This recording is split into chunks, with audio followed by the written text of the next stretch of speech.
High-tech electronics were one of the most popular requests from kids this holiday season. E-readers, tablet computers, fancy phones, handheld game consoles, and even tricked-out tablet computers for preschoolers were all huge. Those devices put learning and fun at your kids' fingertips, but as parents, if you don't take time to read the fine print, there are some features on these new products that could catch you off guard. Tampa Bay Parenting Magazine editor Angela Ardolino is here now to explain some of them. Hi, Angela. Hello. Always good to see you. You too. All right, first up, we're going to talk about these e-readers. They're great for getting kids interested in reading, but of course, as parents, they could also cause some problems because they could become just another entertainment device. So as a parent, how do you make sure that that doesn't happen? Well, it's really important for parents to know what they're about to hand over to their child. If it's made for children, then that's great. There's a lot less to worry about. But if it's not, if it's just an iPad or a reader, they can get on the internet, they can video chat, they can sign up for things, they can buy things without even knowing it. So it's really important that if you are handing something like that or a tablet to a child, that you're supervising them, that you have whatever on there, whatever you need on there to make sure that they can't go off and buy something when they're young. When they get older, you can explain to them. You understand that when you go and you press that little button, it seems really convenient. It's being charged to whatever, your iTunes or your account without even knowing it.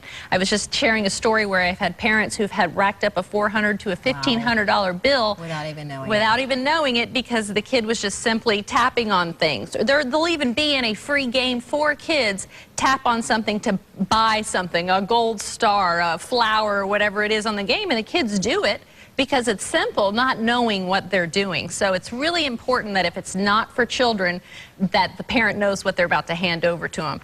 Another thing is that we all love books, and it's so simple to read it on an e-reader, but it's also easy to buy a lot of books without even knowing it. And the next thing you know, you have a big bill because they seem so cheap online. So just buy the books with your kids, decide, maybe take a time to buy them, and then you know that there is a library of books that they can continue to read. Yeah, so just make sure you watch over them. Okay, we're going to talk about smartphones. All the kids are getting smartphones this year, but they can also cause some problems because they can lead to round-the-clock socializing and also unexpected app fees for parents, too. They get another shocker. That's right. I think that kids really could wait till they're in their teen years before they get a smartphone, so that they're a little bit more mature, they're a little bit more aware of how it works, and that parents limit that time. I know with my own teenager, she'd go to bed at night, close her door, you go in 2 hours later and she's in her bed on her phone. So it's really important that, you know, these are the rules. When you get a phone, you have to be responsible. This is the time that it needs to be turned off, and, you know, dinner time, bedtime, it needs to be turned off. So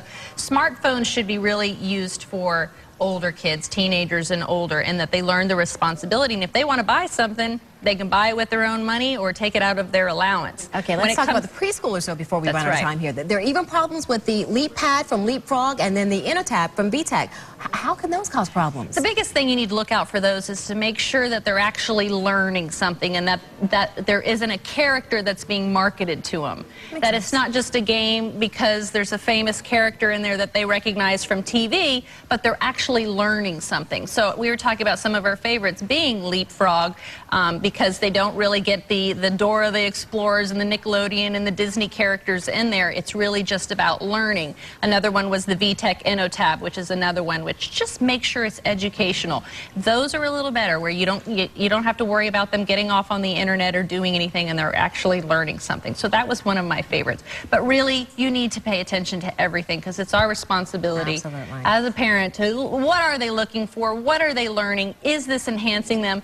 And limit the time so they can still get outside and play. Always good advice. And if you missed any of Angela's points or you want to see them again, just go to abcactionnews.com. You can also find help with a variety of parenting issues on the Tampa Bay Parenting website. That's tvparenting.com. And while you're there, you can sign up for a subscription to Tampa Bay Parenting.